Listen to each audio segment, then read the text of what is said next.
Hei, minä olen Raimo ja terve taas tänne Raimo TV:n pariin. Ja tänään vaihteeksi esittelen pari erilaista tarvetyökalua. Tässä on tämmönen ehkä tulee mieleen 60-luku ja Venäjä hyvin helposti.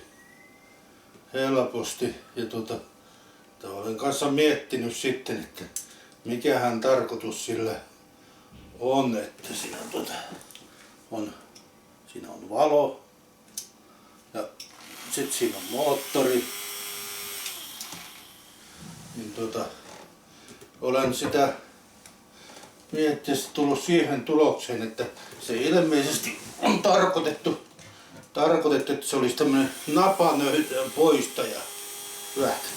Napanöydän poistaja, että sillä voi imuroida nöyrät tuolta navasta pois ja sit sitä voi tuossa niin tarkistaa, että tuliko se puhdasta. Ei oikein näy, mutta sen on hyvä sillä tarkistaa, että kelpaa. Ja sit siinä on tämmönen nöyhtäpussi, tämmönen kätevä roikotin, mistä sen voi sitten laittaa roikkumaan tonne vaikka vessan naulaan, niin siellä käydessä voi sitten aina putsailla vähinään. Sitten toinen vähän vastaava, vähän tämmönen naisellisemman näköinen malli.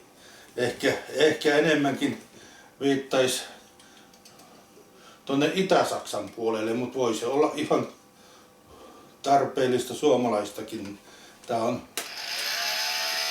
kanssa, niin tällä sit pystyy kanssa, en tiedä onko se on neliskanttinen, että onko se vähän niinku eri tarkoitus sitten, mutta sillä saa.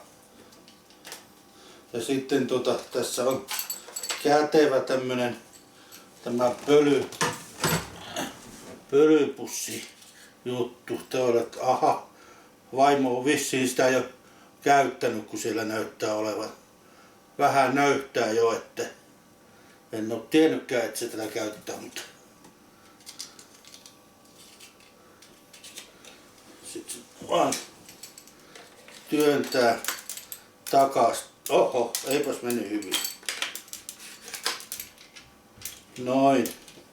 Se oli siinä, että tässä nyt oli nämä esineet tällä kertaa ja taas otetaan niitä ajatuksia, että voisiko niitä käyttää mahdollisesti